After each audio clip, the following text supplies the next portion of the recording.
Oh yes, this is the Hardcore Marketing Show. I'm Casey Cheshire, your host for this epic journey. Today's show is sponsored by Ringmaster, on a mission to launch B2B podcasts that create relationships, generate revenue, and drive growth. Ringmasterlive.com. Bam. Okay, there it is. We are live. We're streaming, we're buzzing, we're reading. Man, I'm excited for today's guest. Really cool topics, really cool area of expertise. He's an entrepreneur, a journalist, a content wizard.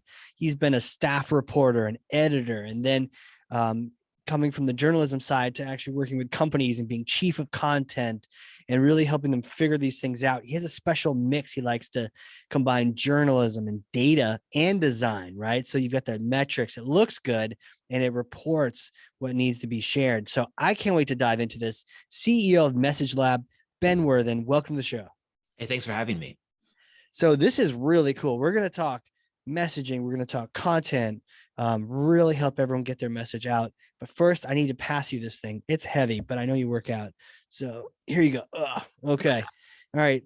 Can you grab that? You got it? There we go. Yeah. One-handed. Okay, ladies and gentlemen, he grabbed it.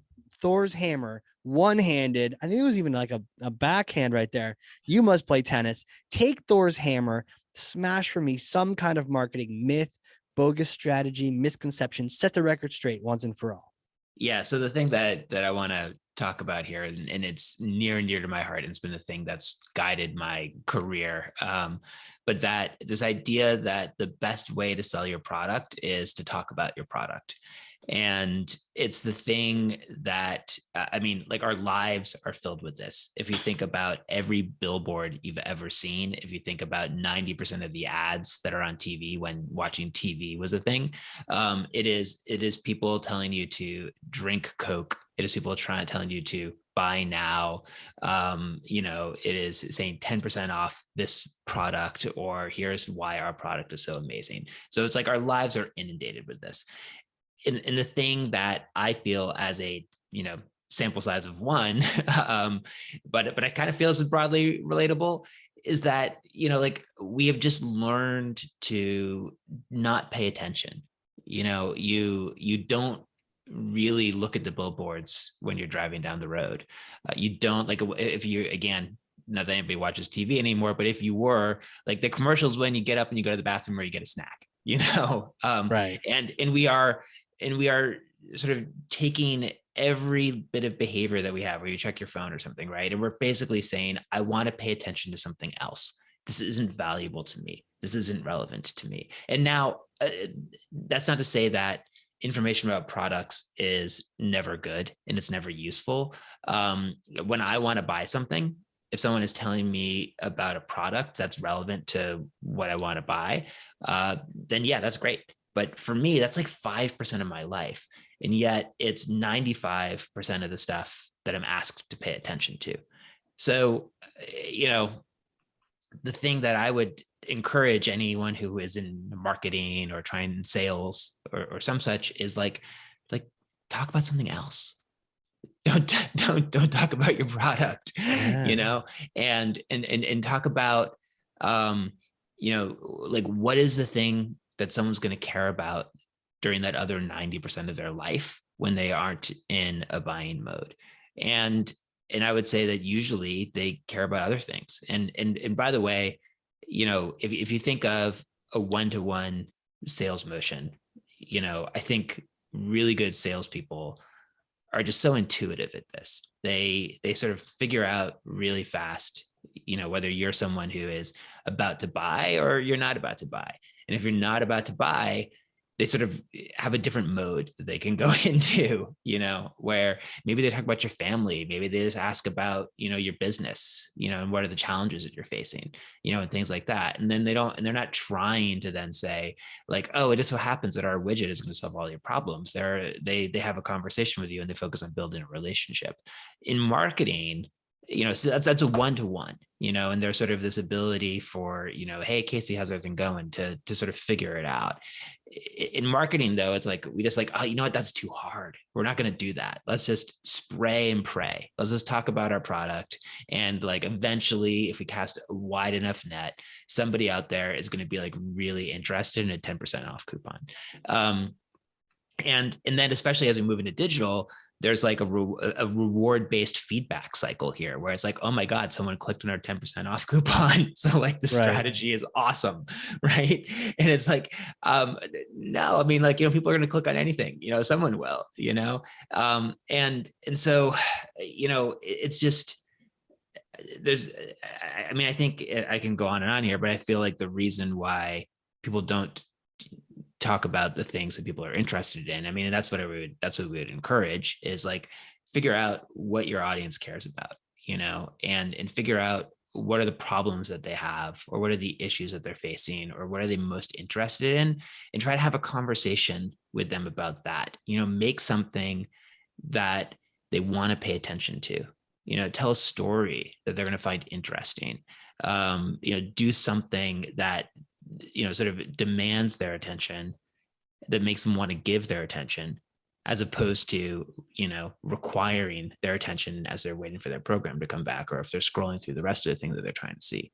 That's what we would say. We would say, try to think about those 90% moments instead of the 10% moment when someone's ready to buy. Yeah, it's so interesting when you mentioned the whole. There's, by the way, this is fantastic. There's so much. I usually fill up 2 pages of notes. By the end, I'm almost done the first one, and we just got started, but there's so much to talk about here. The idea that when you go to buy something, it really isn't that often. I mean, maybe some people buy a lot, but you and I, it sounds like, I tend to want to avoid it for the most part. Yeah. When it is time where I really been thinking about that thing. Yeah. I just bought a tent the other day for doing some backpacking, and I thought, okay, I've been thinking about this for a while. I've researched it for a while, but then I found one, and I'm looking at reviews, Mm-hmm. and some people are like, yeah, the zipper sucks. And then it's like, I'm out, okay, I don't want that. So I do a little bit of that, but then it's time to make the decision, move on. And then don't try to sell to me after that or before that, right? There's a certain time and place for that.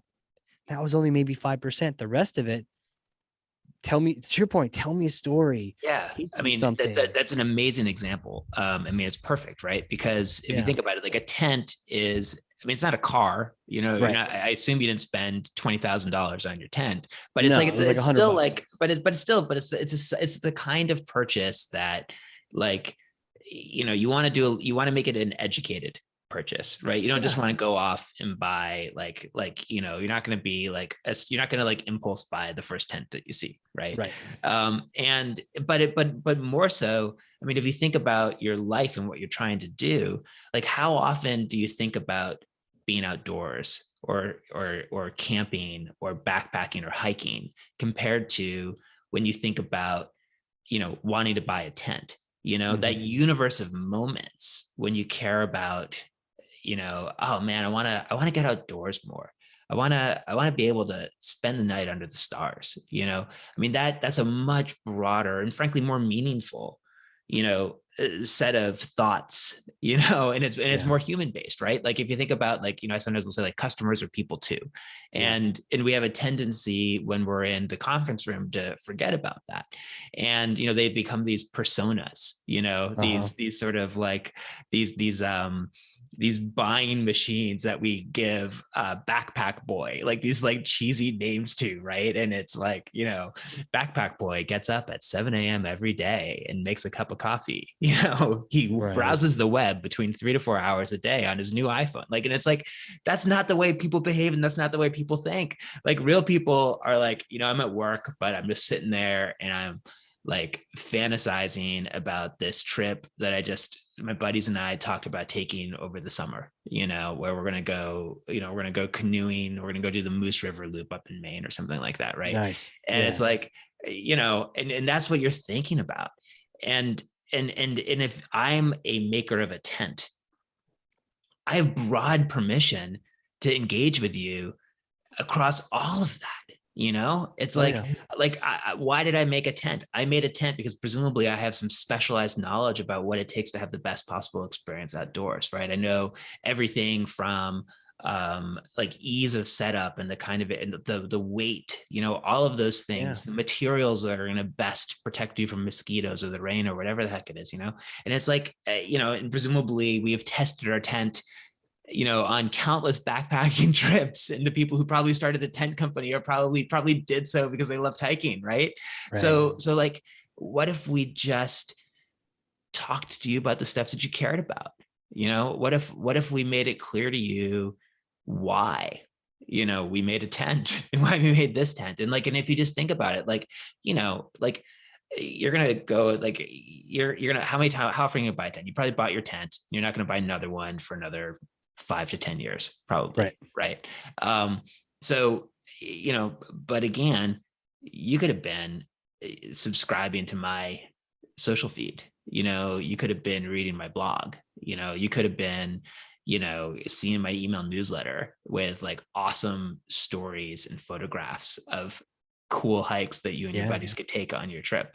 Yeah. And in every single one of those moments is an opportunity to build and curate and foster a relationship with you, just like that awesome sales guy does, on a one-on-one basis. And then when you're ready to buy a tent, you have a relationship with us, and who are you going to buy from? You're not necessarily going to buy from us. It might be too expensive, or the zipper might be broken, like you said, but you're always more likely, people are more likely to try to buy from people they have a relationship with. Yeah. I think there was probably a period of time about I don't know, 6 months, almost a year probably. Gets to winter. I'm not going to buy it now. I'm starting to get into spring. I'm going to buy it. So there was a period of time I could have been captured at any point.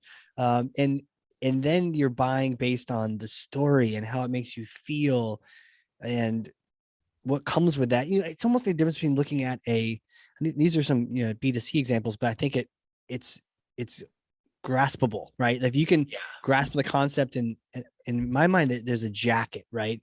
Wearing either like a fleece that I have on now, or I see some of those puffy jackets that we're just finally being able to put away, hopefully soon. And they're almost like the jacket, but throw a North Face logo on there, right? Or throw a Patagonia label. And it's a different kind of jacket or a different kind of fleece. It's the same material, probably. Maybe it's sewn a little bit nicer, but it's just a little bit different to it because that there's a story on Patagonia, and Yeah, it stands for something, right? it stands for something. There's a whole story behind it, and then you recognize it when you see other people and you think, oh, I give them credit when I see that logo on them. Maybe I want that too. Mm-hmm. And then you have that conversation and I've got plenty of jackets like that have no label. It was some store brand or whatnot. And it keeps me warm, right? But it just feels a little different. And I've sort of recognized that. Mm-hmm. Yeah, no, for sure. And then even if you just go from the point of view of that company that sold you the tent, in theory, and this is where this stuff gets hard, right? What is the business model that allows you to do all of that content? But the business model is probably not like selling one $100 tent every 10 years. The business model is probably like, well, we make other products too. Or you bought the tent at REI or wherever it is, and you've got that, and there's countless things that you could buy, at that store. So, all of this is, we go out and we talk to people and we ask them. We've done this 100 times, more than that even, really.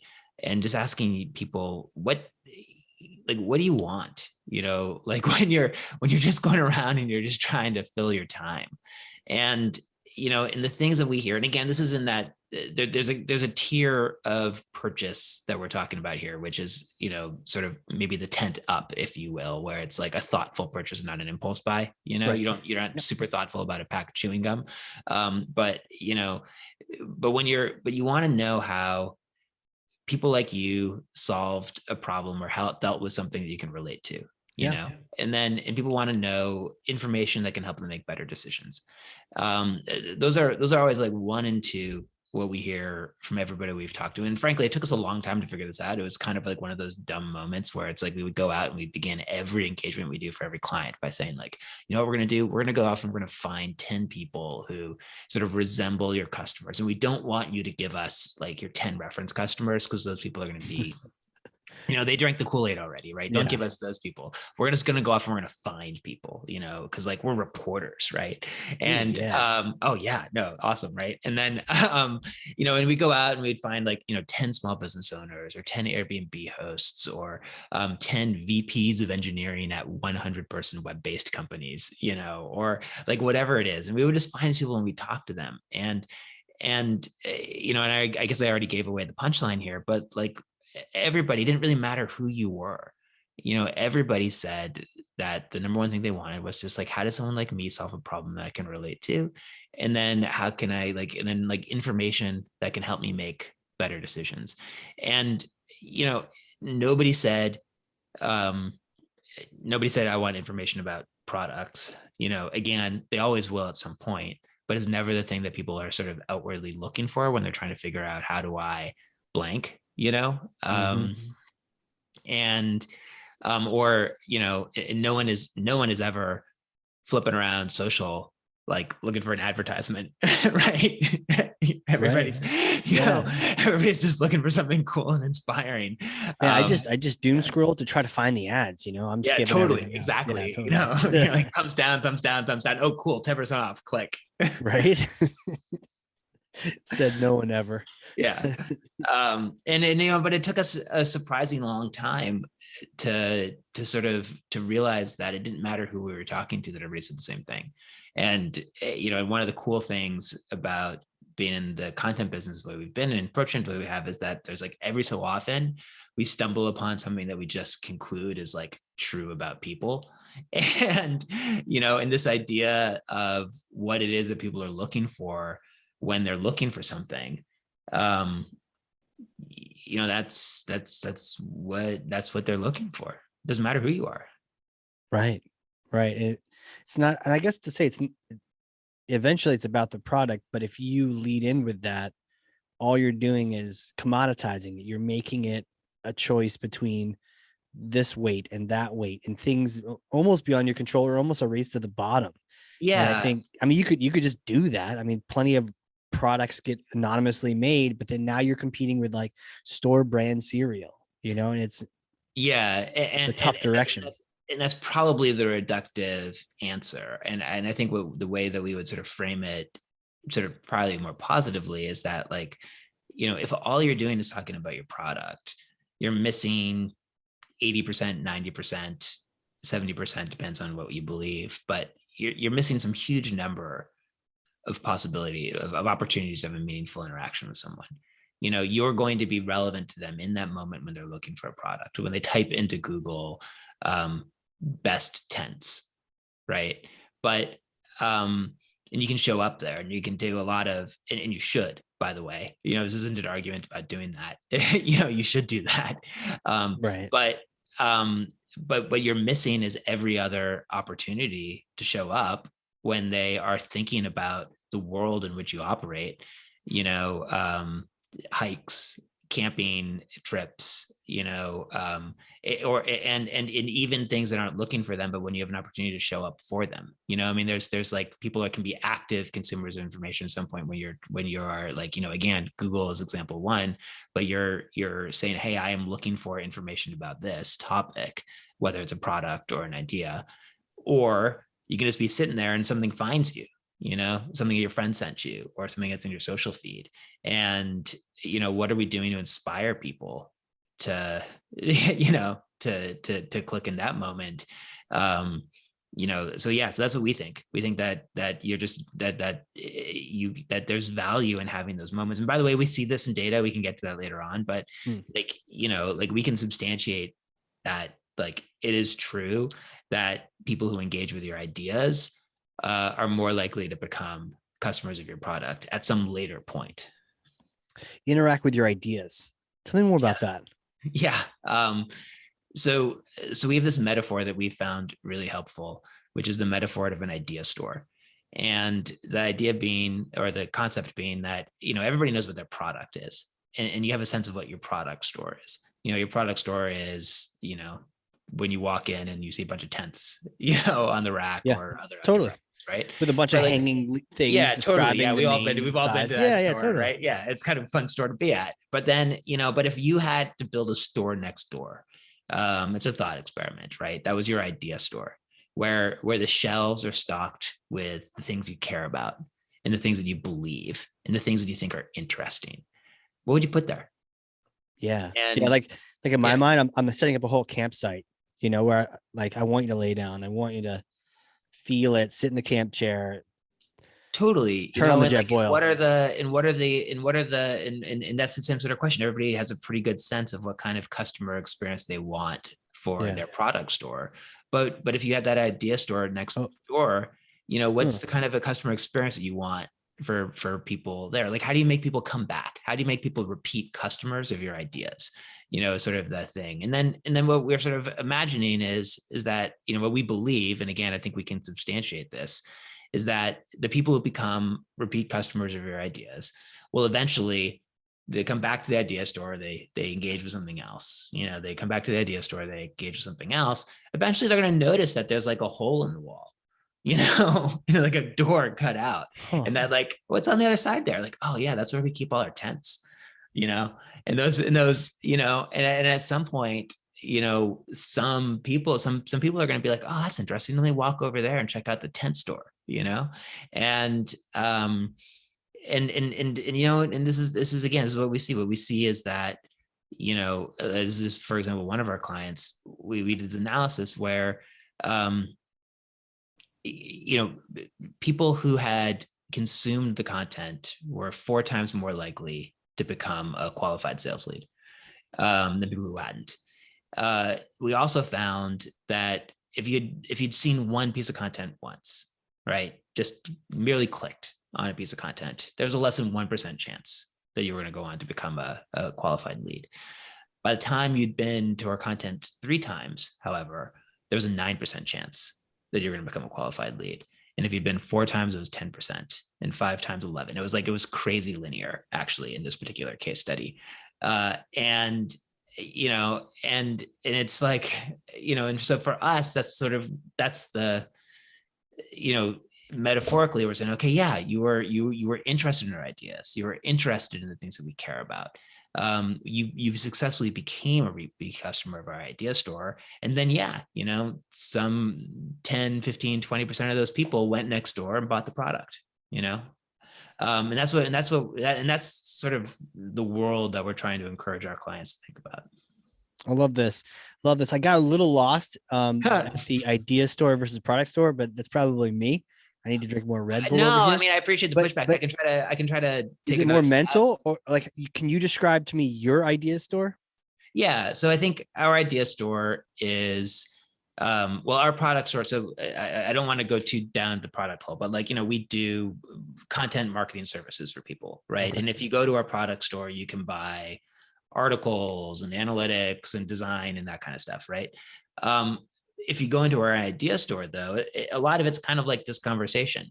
Mm-hmm. What you would see in there is, a articles, let's just say, right, or videos, whatever it is, podcasts, content about, what are some of the, what are some of the beneficial impacts of journalism on marketing? What is the value that you can get by talking about an idea store? Like, these aren't Gotcha. things that are designed to, they represent our worldview. They're the things that we care about, and they're the things that, moving forward to our clients or customers, like, the best customers and clients that we have are the ones who believe what we believe, and then the product works hard for them. Similarly, like, if you just bought the tent and then it stays in your garage and you never go camping, like, yeah, the tent company got $100, but like, you're not really a great customer. Right. Yeah.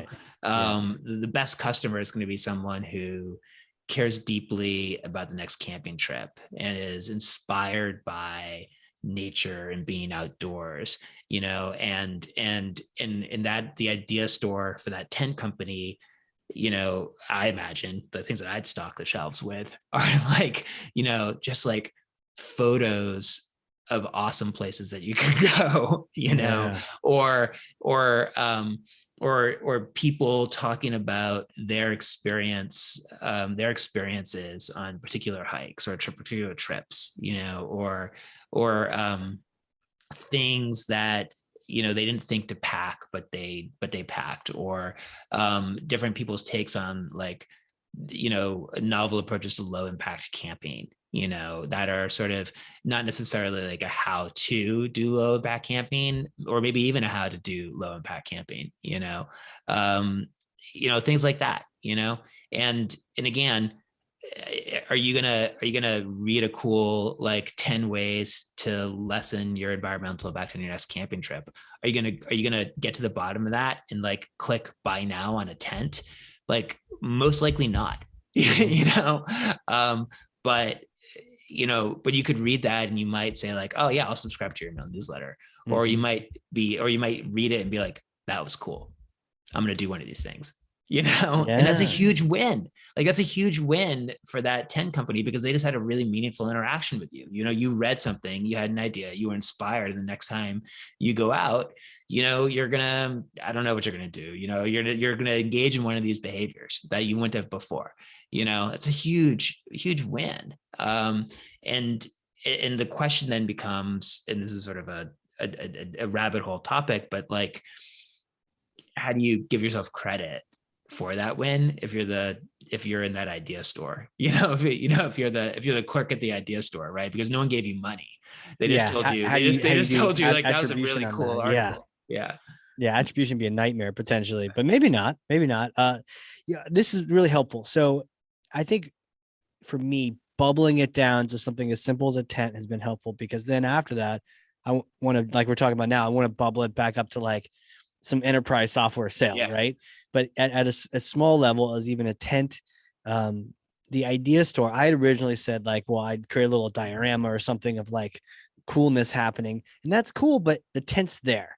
And then your sort of correction on that was like, have that random hole, and I know we're talking more like as a metaphor, but I love to just picture the actual physical store.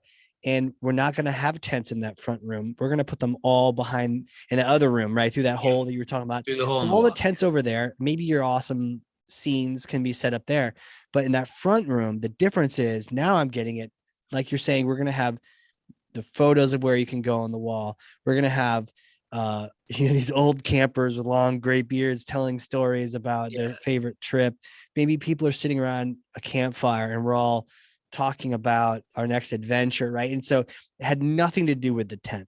That was in the other room. And is that a critical ingredient, separating out the product?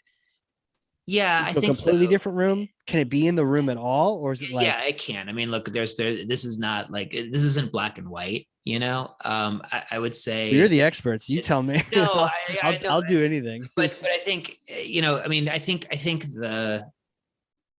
everybody knows when they're being sold to.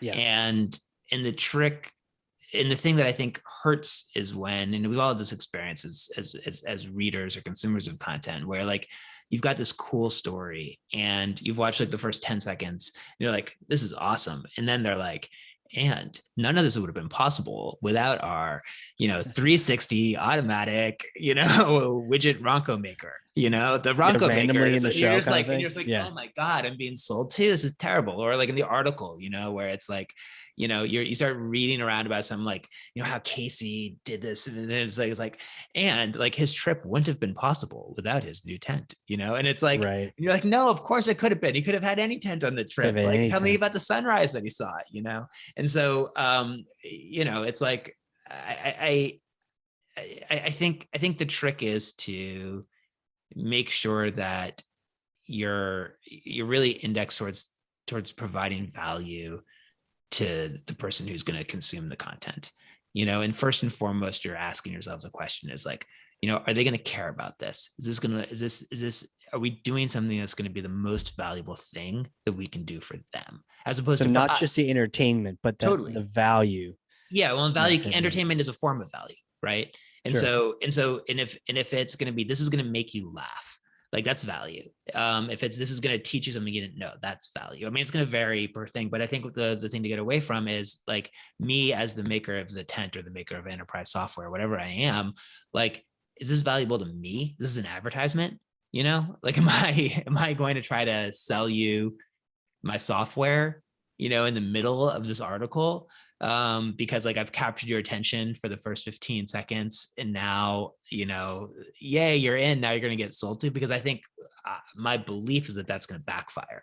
That it's like the worst possible outcome, because when you're being advertised to and sold to, and like sometimes you're willing to let that happen. It's the bait and switch Mm-hmm. that feels like, oh, it's a little dirty. You know what I mean? Right. It doesn't feel good when you think you're getting something that is valuable to you, and you get partway through and you realize it's meant to be valuable to the person who's enticing you to watch it. It's a great point about value in this mental front room of the idea store, is that it needs to be, it's not just an extra room paying lip service to the whole thing. It has to benefit them in some way. And I also liked how you said, like, it doesn't necessarily have to be the education. It could be edutainment, but it also, if it just makes them laugh, that's value. So, but some kind of value at the front room, tying into something bigger. And then, yes, of course, over here we have plenty of tents and other things for you to connect with. And so to bubble that up to like some large SaaS software, I mean, what changes? Does anything change in those examples, or is it still the idea store and the product store? No, I think the concept is really the same. And in fact, we work for a lot more people who sell software than we do who sell tents, Right. And and we'd love to, hey, if you're out there and you sell tents, give us a call. We'd love to work with you. But hell yeah, same here. But no, I mean, I think it's the same idea. The problem's a little bit different, and you're not necessarily thinking about, where am I going to go on my next hike and my next camping trip? It's a more B2B problem that you're trying to solve. But if you think about the mind of the person, I don't think there's anyone like, few people think about problems that they're facing in the workplace as narrowly as a piece of software. Usually a problem is complex and multifaceted, and it involves process, and it involves people and relationships and communication, and it involves behavior change. And if I'm thinking about how do I don't know, improve the productivity of my team, having time tracking software probably helps, but if we're not, it's not going to solve the problem in and of itself, and you could sell me time tracking software, if my problem is productivity, but like, a lot more people are thinking about how do I increase productivity than think about like, man, if only I was able to track the time of my team, and so when we work with a software company, I think it's the same sort of thing. The other thing actually that we see in a more B2B context, especially so, is that especially when you start moving into more bigger transactions, there are people involved in the decision-making process who aren't the ones who are either the people who are going to implement the software, if it's software, like sometimes there's an IT guy who's going to be the one who actually has to like make the code work, but the people who are going to be impacted by the decision, or the people who are going to write the check, or the people who want to see some sort of outcome, that the software is going to enable, is a much broader set of set of people, and oftentimes more senior, and they just care about different things, right? So that's in our mind, when we're working with a B2B software company as an example, like it's all about outcomes. Let's talk about the challenges that you can help alleviate today, but also like if there was a world in which everybody fully embraced not just your software, but the processes that it enables, and the sort of in the worldview that it represents, like what does that world look like for your customer? Let's talk about that. And then once we have that, then we have a whole catalog of things that we can talk about, because because again, now you're talking about new ways of doing business. I mean, everybody these days is talking about how do you use software to help drive, digital transformation, finger quotes, right? um, but what does that really mean? Right. Can you think about, like, it's going to mean something totally different to everybody. But it probably represents, like, new ways of using data, that, or new ways of, like, new products or product lines, or areas of opportunity, different kinds of customer experiences that you might be able to enable. Like, talking about those things, the vision for what's possible, it's usually a lot more engaging to people and more inspiring to people than being like, our data processes at 3 megabits per second, and it's Yeah, just, exactly. more people are going to care more of the time. So it's the same dynamic. It's like, help me be a better leader of my organization.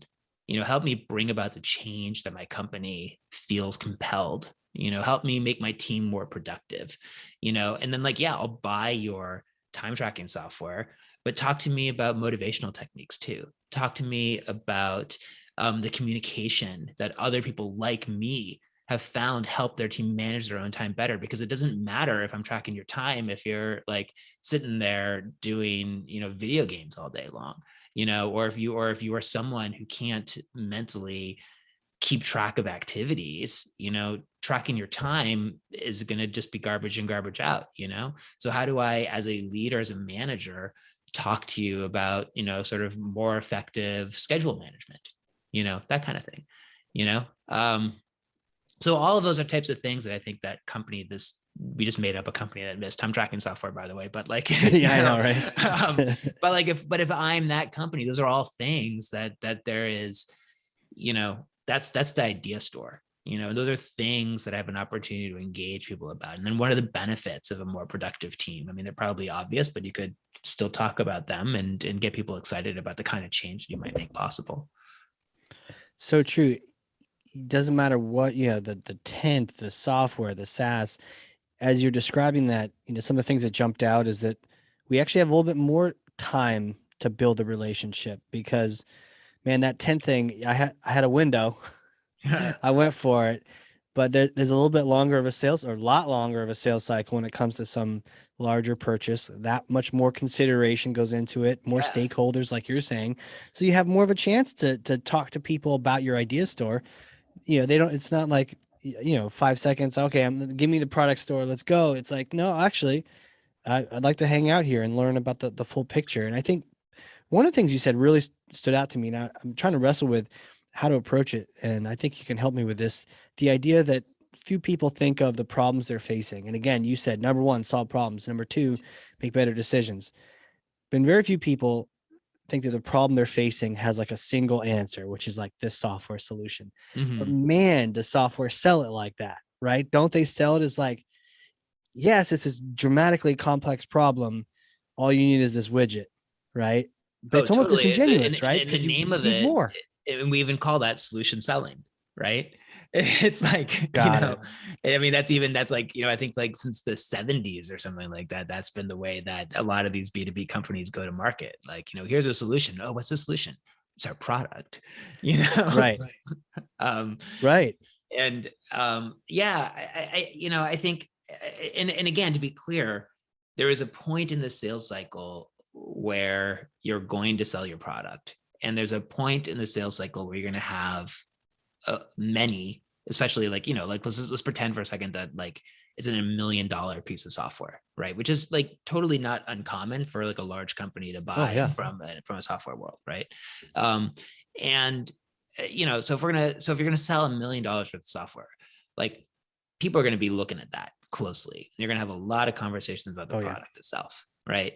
But before that, like, you're not going to, like, get someone on Facebook with a 5% off coupon, and it's like, are you interested in buying $1 million worth of software? Click now and buy it with your credit card for 5% off, right? Yeah.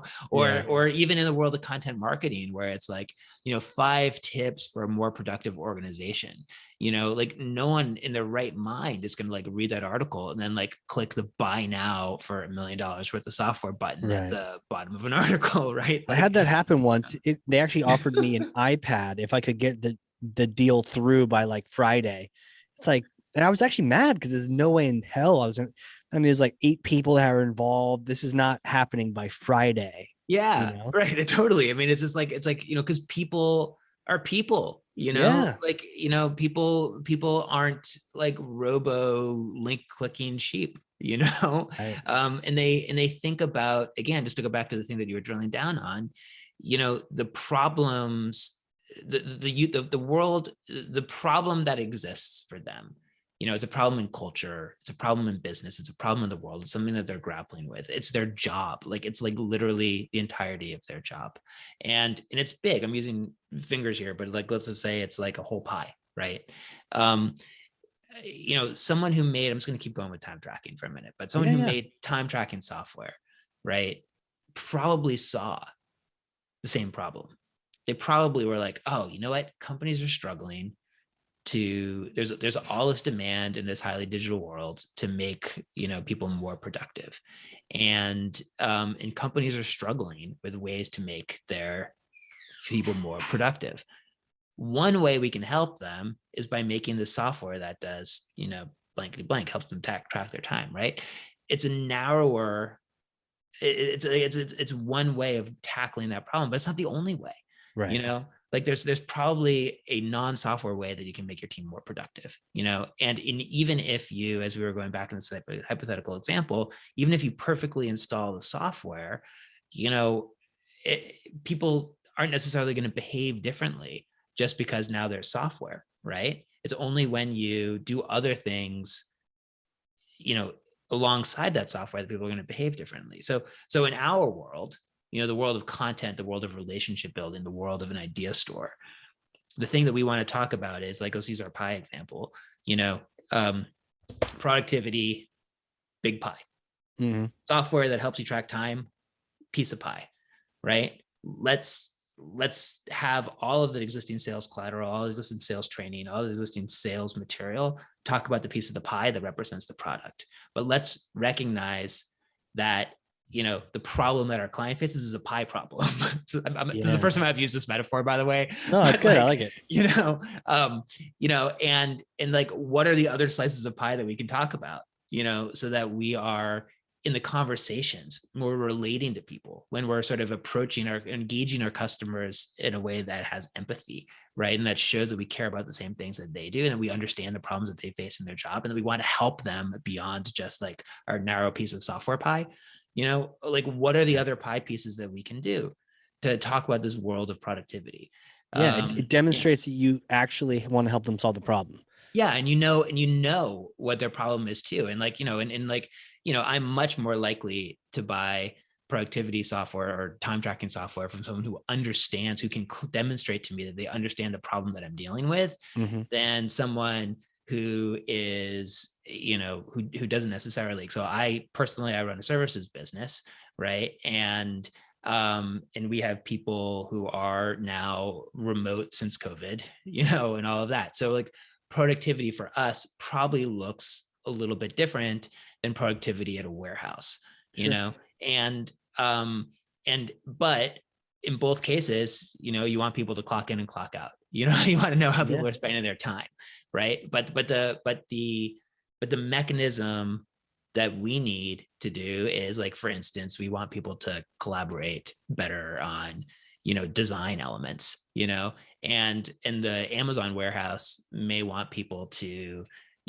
pluck products off the warehouse shelf faster. We have a different understanding of what increasing productivity means, and if you come to me and I think you're from that Amazon warehouse world, I'm not gonna be like, oh, you know what, I don't think you're gonna be right for our collaboration driven design firm. No. Wow. So this is like just wrapped in a bow, like it just, and the pie, I mean, who doesn't want a whole pie? Now, I get it. Yeah. We can't eat a whole pie, but the fact that you're offering that shows you want real results to happen. And it, Yeah, you care about the yeah, same thing that your you care customer about cares it. about, right? Yeah. And this is, I'm taking a logical leap forward, but like your version of success is the same as their version of success. Like, if I'm selling you software and you come back to me and you're like, hey, look, our productivity hasn't increased. And I'm like, well, you installed our software perfectly. That's all we do. Like, I'm not a great partner, you know? Right. Um, Whereas, or to go back to the tent store for a minute, if like, let's just say you went to REI and you bought your tent there, right? And you're like, hey I man, did you know what? actually. Oh, there you go. So There it like, is. you walk in and you're like, the tent was great, but like, I didn't love my camping trip, and they, Yeah. they're not, if they care about the same thing you care about, they're not going to be like, yeah, but like, you know what?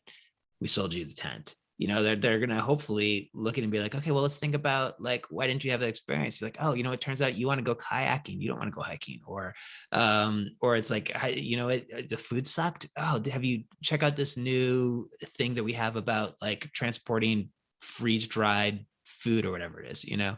um, it's, I mean, again, I'm going back into the product world, but at least you have a definition of success for your customer that's broader than did they buy the product, right? It's like, did they get it? It's outcome driven. Yeah.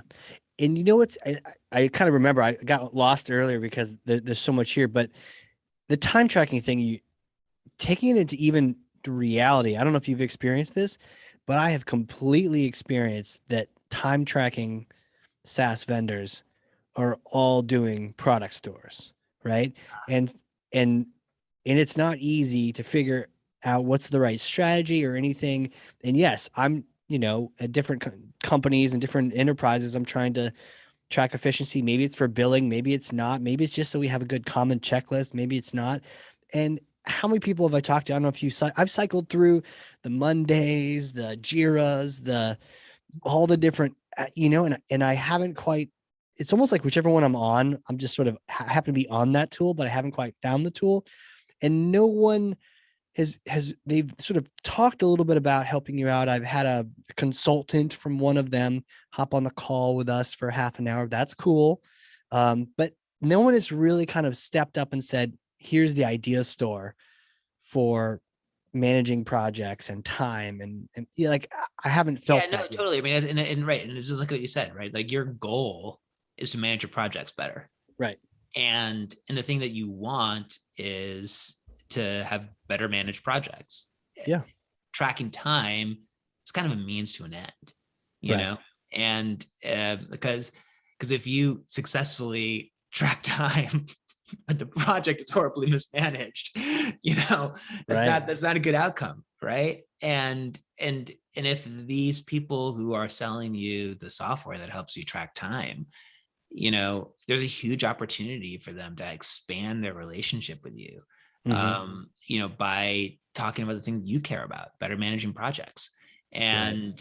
And by the way, like, any of those companies that you just mentioned have thousands of customers, right? Yeah. And those customers have probably, some of them somewhere have probably successfully managed a project before, Yeah. and this is going back to that thing we were talking about, like, what is it that people want to hear about? Like, honestly, like, you don't want to necessarily hear about some sales reps, or content marketing managers point of view on how to 5 tips for best managing projects. And by the way, too, like, I don't know, how long have you been in the services business? Like, a long time, right? Yeah. You're pretty good at it.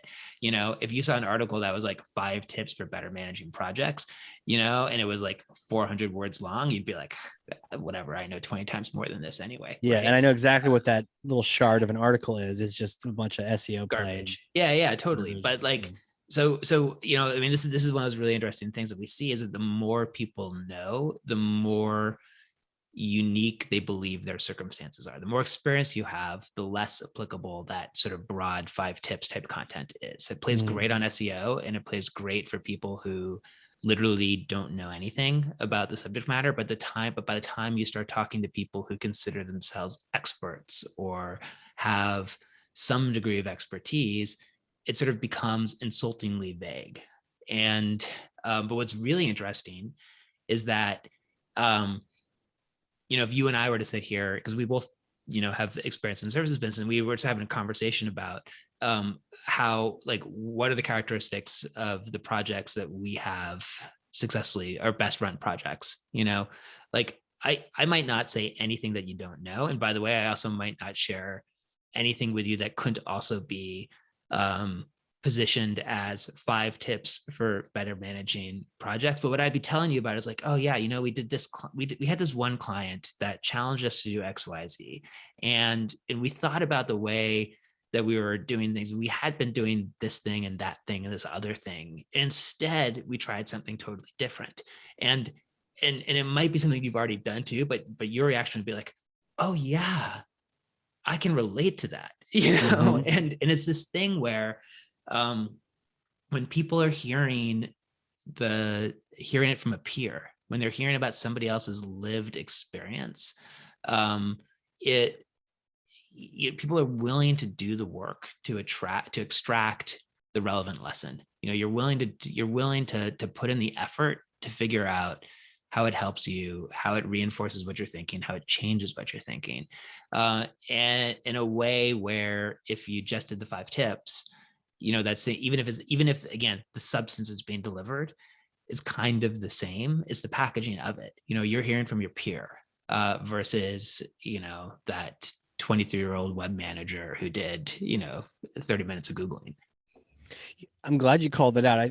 The idea of speaking to experts, I don't think we give that enough thought in our content creation. I think too often we're creating for the lowest common denominator because it's easy content or because the expert's not the one writing it, Yeah. And I think sometimes that's the problem is, well, how do I get the information out of the expert? Because they don't have the time to then, or they're not going to write it usually because they're too busy for that. So, I found podcasting to be a great way to extract information from experts, and then the team can help support repurposing that content. At least one way of doing it. But you're right.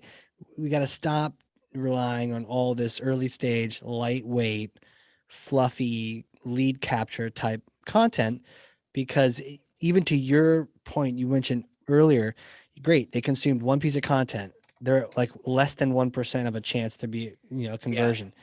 We want them to consume all of our content, to be hungry for it. 3 pieces, 4 pieces, 5 pieces, like you were talking about. Now we're talking. So instead of trying to program for that one piece of content, what are the 4?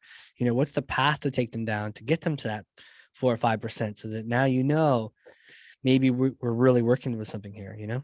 Yeah, and I mean, this podcast, not to get all meta here, but it's a good example. Yeah, it's getting meta. Yeah. All right. So it's like, but not Facebook. Yeah, no. I just mean metaphysical original here, definition. But this is we're having a conversation here. We're covering a lot of ground. We're kind of going back and forth a bit. The best version of this podcast and the best version of our listener is someone who's going to be sitting there and they're going to be nodding their head, and they're going to be like, yeah, no, this makes sense. This is something that I've been thinking about too, or something that I've been experiencing too.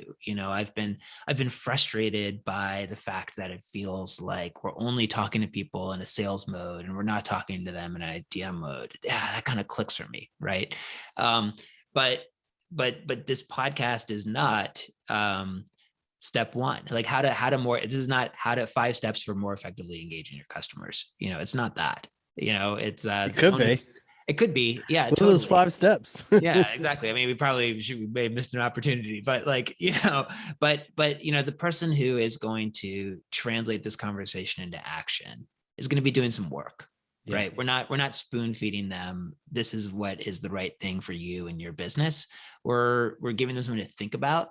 And again, that best listener is going to be thinking about it and coming up with some ideas on their own. They're going to do the work. 100%. Oftentimes I've been with some groups where instead of telling people what they need to do, you tell them the story. And to your point, you let them make the call of what was the lesson. I think sometimes we're too quick to try to tell them what the lesson is we want them to get. Yeah. If you notice from even some fairy tales, they don't necessarily tell you what the lesson is. They're like, here's this story, as quirky or as normal as it is, what'd you get from that? Oh, don't do business with the wicked witch, or yes, do this, or don't Mhm. eat strange apples, like, like whatever the case is. it, Let them make the call. And I've been sitting in rooms where people do this, where I tell a story, and if I'm good about it, I'll make sure I'm not trying to like angle it in the direction I want them to learn. Oh, please go this way because this is what your business needs. No, no, I just put the story out there, and then sometimes I'll get the feedback back of what they heard from everyone's stories, and you're like, oh, you know what? That's actually, it's something you hadn't even thought of, and they came up with it because they heard your story, and you didn't try to pitch them a direction. Mhm.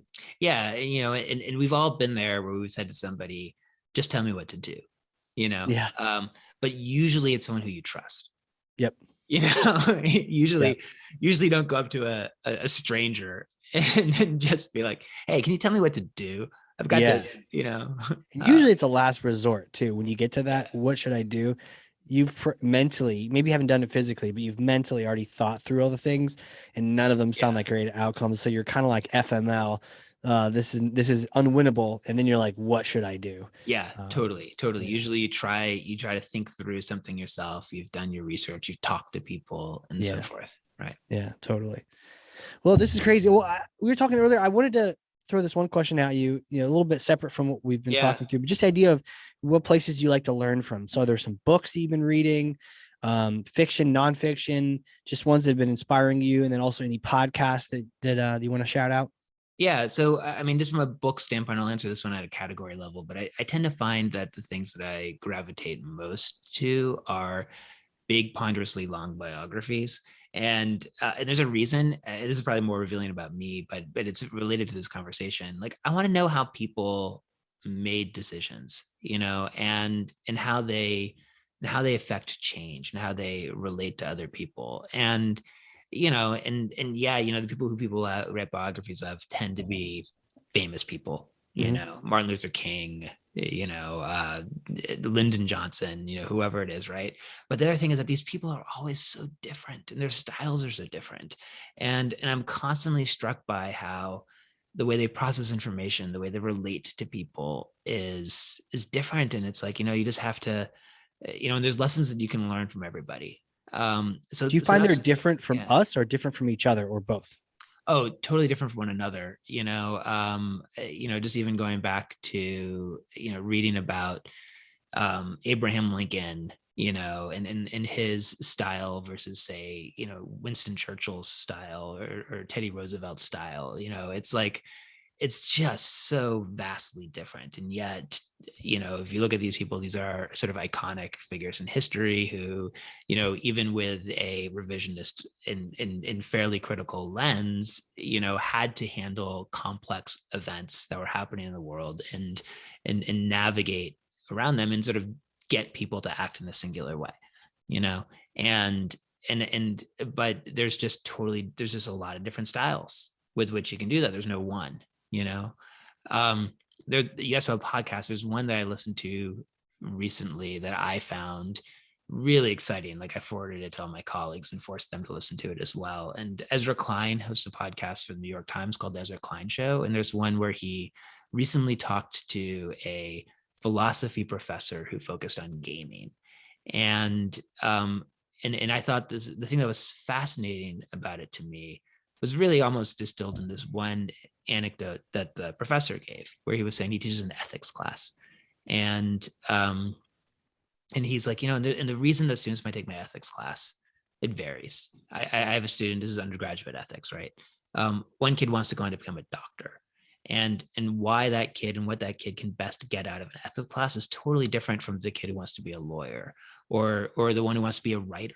I could work with that kid who wants to be a writer on how do you sharpen the argument in your essay, or I could work with the kid who wants to go to become a doctor on how do you make complex decisions. How do you weigh pros and cons when there's no clear right answer.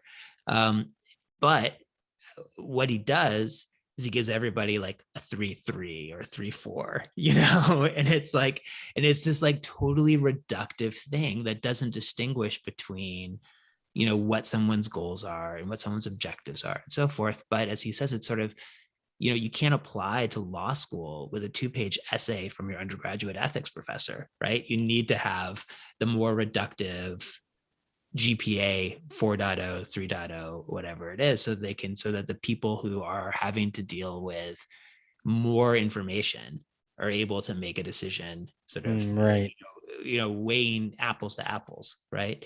And Right. what's interesting, and why I brought this up and why this resonated so much is, we've just had this really, I hope interesting conversation about an idea store, and this whole notion of like, don't sell your products, talk about stuff people care about, and trying to get people to think about success not as, did you sell something, but did you engage someone, and in order to do that, you have to have a different system of value than what we're used to.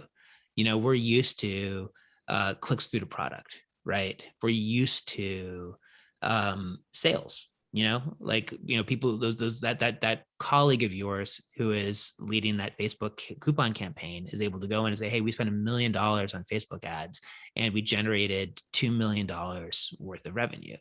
And does that mean that it was the best use of $1 million? No, but it means you can demonstrate, and so how do we, we can't, as content makers, we can't go in, even if you agree with the theory that we've been talking about for the last hour, even if it resonates with you, you can't go into a meeting and when your colleague is saying we spent $1 million and we generated $2 million, you can't go in and be like, we made stuff that we really like.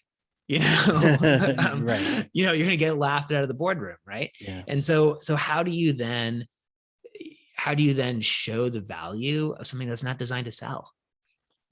Like the outcome that you're trying to achieve is engaging people and creating value with them. How do you then go into that meeting and say like, oh, here's the business value, here are the outcomes for our company that our efforts generated? And this is something that we've been trying to deal with at Message Lab. So sorry, a little bit of a plug here, but more in the spirit of talking through the problem. Right. We have our own system. It's complex. It's more complex, because you're talking about indirect measures. You're talking about what happens over time, breaking time and space. Not did they click buy now at the bottom of the blog post, but did, as we were talking about before, if people who've come 3 times, did they like within 90 days of that third visit do something, Mm-hmm. But I think what we have had to try to challenge ourselves to do, with some success and then also honestly some roadblocks, just because organizations are complex beasts, is to try to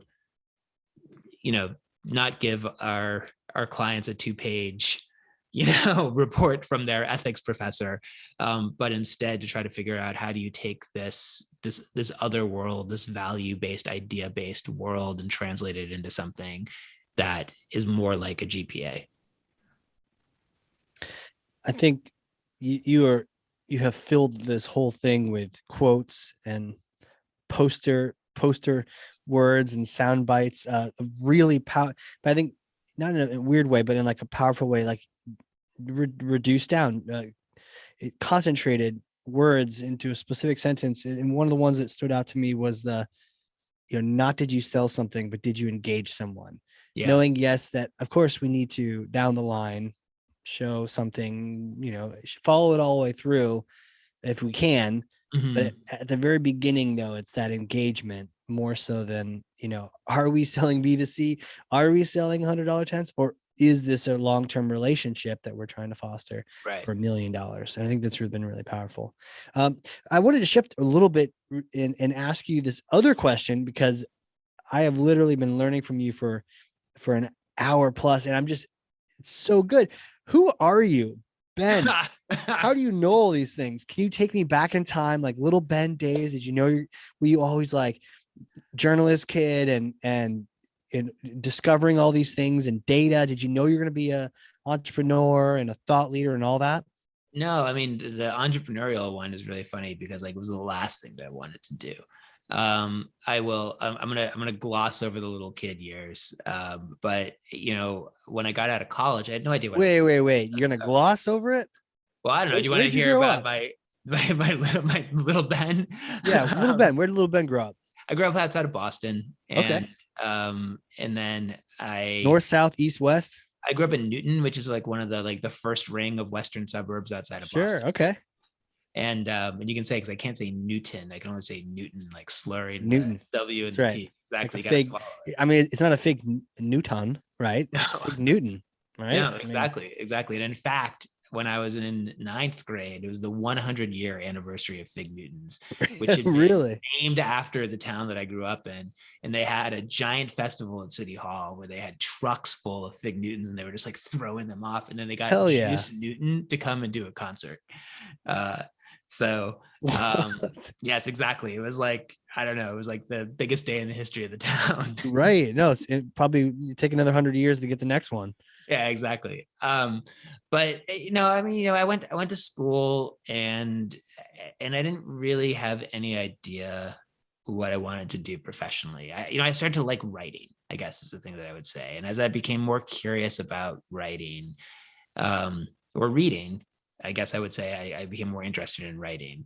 Kind of lucked my way into a journalism job. It was the .com boom, and I was able to find a technology publication that was like 300 pages every other week, and they just desperately needed anyone, and so they were willing to take a chance on me. And and the bubble burst, but I was sort of fortunate enough to have learned enough that the combination of being like the cheapest person on the staff and not being terrible let me keep my job. Right. And Yeah. and I eventually just kind of realized that it was something that I liked to do, and things kind of clicked for me, around that point. So I ended up making it to the Wall Street Journal. That's what moved me to California, and was covering the tech industry out here where I still live. And did that for a long time, and I would say the formative lesson for me there, throughout journalism, but at the Wall Street Journal especially, is that like there's such an emphasis on why does anybody care. Really? And in the currency of why a story is interesting is like, why now? Why does anybody care? And if you can't answer that question, you don't get to write the article. You don't get to and in contrast to, it's not a question that marketers necessarily ask themselves all that much. Why now? You ask yourself, what do we want to say? If you're in marketing, is a more traditional question. And when I left journalism, I think the thing that I took with me, and it hasn't left, is that notion of like, how do we make people, our job is to make someone care, to engage someone, to go back to the word we were talking about before, right? And so now it's working with our clients to run what they're trying to say through that filter of what do people care about. It's when you do that, that you can still do all the things that are super important. I mean, I will confess, I left journalism a little reluctantly, and like I had never heard the term content marketing, and right. And someone explained to me what it was, and I was like, "Oh yeah, I think I could do that." Yeah, and as you might imagine, like there was just like a world of rigor when it came to marketing that I had no appreciation for whatsoever. The discipline, the ability not just to think structurally about communication, but also the organizational dynamics. Getting people on board with a brand message is not like Casey or Ben being like, "Hey, let's talk about X." It's like you have to have a whole team aligned around something. And that was not something, as a newspaper reporter, man, I was just like, here's my story, bang, bang, bang, bang, okay, publish it. On to the next one. Yeah, right, totally. And so I had an opportunity to sort of learn some of that marketing discipline and to learn some of that stuff, while beginning that exercise of taking the thing that our clients were trying to say and running through that filter of what does anybody care about. Now, the next formative part of that, I'll say, was something that the second part of, or the last part of our conversation, was touching on, which is I had this experience where I was making some really cool stuff. I liked it. Clients loved it, and we put it on the web, and then like nothing would happen. you know. Right. And what was worse to me was not so much that, you know, my mom would be the only person who saw this thing that I spent 4 months working on, but like, but then no one seemed to care. And you know, and if you think about the prevailing winds in marketing, it's all been about data. You know, it's all been about growth and measurability. And like, you know, like 10 years ago, companies would hire a growth hacker, and now they have growth departments, you know. And so you know, and there was this notion that, just to go back to the thing we were talking about, um, this idea that, oh well, engagement, you know, you can't really measure that. This kind of content, you know, you can't. It's not. Its job isn't to contribute to sales. This is doing something else. And I just had this thought, like, you know, this is better. Like engaging people around stuff that they care about. Like this isn't the 10% stuff. This should be the 90% stuff. You know, you don't want to do like one cool thing and then 90% of stuff that people are gonna like purposefully not pay attention to. You want to have that other, you know, you want it to be like 90% of the stuff that you do is awesome, that you get people to choose to engage with and choose to spend their time with.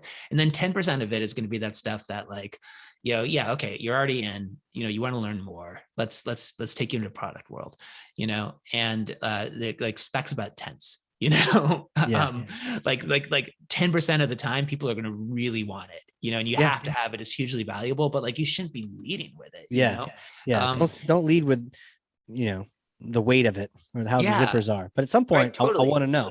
Exactly. And you know, but like, you know, but it just felt that if all you thought it was that this other stuff that's cool that people like, you know, can't be measured or can't be quantified, or you can't go into a board meeting and have slides that talk about the impact of that work, other than things like brand awareness or reach, or these sort of like vague nebulous metrics that aren't competitive with, you know, we spent $1 million and we generated 2, you know, you're never going to flip it from 10 to 90 to 90 to 10. You know, it's never going to happen. You know, you're going to get that, like, you're going to get the, like, yeah, we recognize the necessary evil of doing some cool stuff, but like, it's not core. So, so the thought with Message Lab was like, how can we bridge that world? Like, just because it's hard doesn't mean that it's impossible, right? And can we develop this underlying system of measurement? Can we develop this underlying system of value of sort of studying the way people engage with content in a way that's meaningful, right? And then translate that and connect it to the outcomes that matter to our clients, so that we can show up in the board meeting and we can say, you know, 22% of your leads have previously engaged with the content. Those people convert at 4x the rate of people who haven't, you know, engaged with your content, you know, things like that. It's not quite the same as, you know, hey, we spent 2 million on, you know, Facebook ads and we generated 4 million, but you're in the conversation. You know, you're in that conversation, you know, and you're beginning to speak that same language that people care about, and building the business case for making stuff that people care about, you know. And if we're gonna, because that's what you need, you know, if you're gonna engage people around things that they, you know, and change that, you know, you got to be able to show that it's the right thing to do. You can't just believe that it's the right thing to do. You know, it sounds like what you've created is you created what you would have, maybe you already created it there too, but someone, when you were running content in Sequoia, like you're making all, you're with a bunch of guys, they're doing numbers and gals. Okay, what's our ROI? What's our return? No, I mean, I think you're right. It's the same lens. You're trying to say, well, I'm the head of content. You're paying me, but I'm worth it. Trust me. Yeah, and the irony is, as I said, I didn't really want to be an entrepreneur. I tried to get jobs, you know, at some like big prominent companies where people would hire me to do what I'm talking about, and no one would. You know, no one had you know, this worldview of not just making the great content, but being able to demonstrate its impact, and the virtuous cycle that comes from testing and learning, where you see how people engage with it and then you optimize it, and each piece of content is an experiment, you know, or eventually to get to a world where you can use what you know about people in a totally scary, intrusive way, but like give them things that like, can we make a good faith prediction based on your past behavior and engagement about, are you ready to see the 10 specs? Right. Yeah, here are the 10 specs. No, here's another cool article about a place you might want to go camping. Right. Yeah. And no one was really thinking that broadly about content. So no one either had a job that was that broad, or no one wanted to hire me. So finally I was like, all right, I guess I just got to start a company. Sometimes that's what it takes. I mean, I can relate to that, but it's just you create, and then you understand your customer because you were them and you felt that pain, Yeah. and you're trying to address that. That's really powerful. Who, before I get to the who, cool lens that your company helps other groups figure out through the lens of why now, taking all that Wall Street Journal, all that journalism superpowers, and helping frame the message so that not only is it attractive to people reading it, but we're putting the right stuff out there. Really cool. And then my question related to that was, who are the ideal customers for Message Lab? If you've made it this far in the conversation and anything that we've been talking about hasn't resonated with you, then you're probably one of our ideal customers. Nice. Nice. If you're not, this guy's full of shit. If you're not sticking around for this part of the podcast, you're probably not. No, I mean, I think we want someone who has a degree of ambition.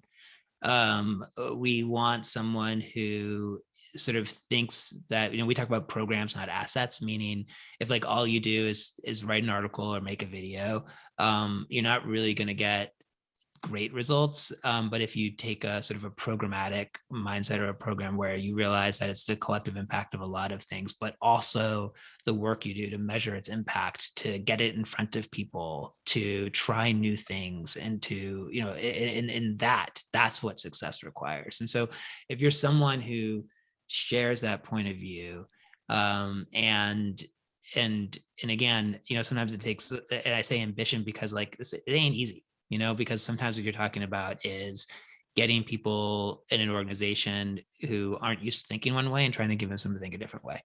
And that's always hard. And it's something that we can be a partner to you on, but we ultimately aren't in control. If your analytics team is only going to measure something one way, and we're trying to convince you that you need to measure it a different way, or a different way, we can go in and we can go into your analytics system and we can, in 30 seconds, make whatever changes we need to make. Right. But we can't win that cultural battle of, are you going to work nicely with your analytics team? Just as an example.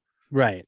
But a hell of a start to connecting content to analytics and justifying it. Yeah.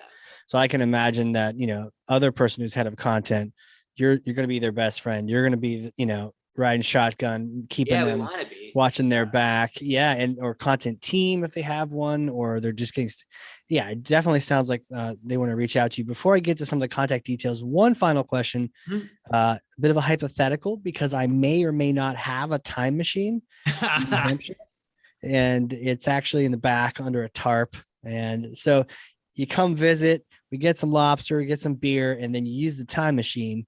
It's particular though. It takes you back in time to meet yourself, like early 20s, just got out of school, maybe graduated 4 days ago. You get to meet that version of Ben. What kind of things would you tell yourself? I'm pretty happy with how things have turned out, the present. And so I'd be a little concerned about messing with the space-time continuum here. 100%. Yeah. I mean, the Flash screws up all the time. Exactly. So. But like, if that wasn't a concern, I think I would just say, I'd encourage myself to be more entrepreneurial at an earlier age. And I think about the time in which Ben, who you just described, was coming onto the scene. It was like 99, 2000, 2001, at that time period. And like, the world was changing in some pretty profound ways, especially with regards to how people consumed media. Mm-hmm. And I was trying so hard to get a job with a publication, right? And it never occurred to me to like start a blog, Yeah. And it just wasn't something like that. That was like a whole path, an avenue of thought that just like it was there, and it never occurred to me. And I don't know if it was because the technology was too new or if because I was risk averse. But I think especially at like that impressionable right out of college age, like take some chances, you know? Yeah. Because like honestly, the worst thing that happens is you fail. And I think I've been, like as I've gotten older, I have learned to love and embrace failure. And if I'm not failing, I don't know, 10 times a day, I'm not trying hard enough, and now I have to manage the stakes of those failures, and I have to react to them, and I have to, try to learn the right lessons and take the right subsequent actions. And hopefully those failures are small and not profound. But, but that's sort of the mindset that I have now that I wish younger Ben had too. Totally. I mean, failing can hurt, which is probably good to help us learn that lesson painfully enough so that we don't repeat it. But at the same time, that pain is nothing on the level of that regret of having not done something, or that, you look back, you're like, man, I could have, what would have happened? Like, you have no idea. Oh, totally. And like, and honestly, at a big scale, like I've got kids now, got a mortgage, the stakes of failure are a little bit higher than like, when I had like a crappy apartment with a bunch of roommates and I was eating ramen every night, Yeah, totally. That's a perfect time. Hey, shoot from the hip, go for it. Exactly. I'm a little bit more considerate now, but even now, thinking, okay, what can I do now to stay on the edge there? This is great. Ben, how do people connect with you? How do they reach you personally? How do we, what social sites are great? What are some URLs for Message Lab? Anything you got going on? Throw it at us. Company at messagelab.com. Okay. If you type Message Lab into Google, will be the first thing that shows up as well. So you can find us that way. And then if you go to LinkedIn and just type in my name, Ben Worthen, I'll be the first person who pops up there too. Nice. And don't be a weirdo. Put in the message. You heard the podcast episode.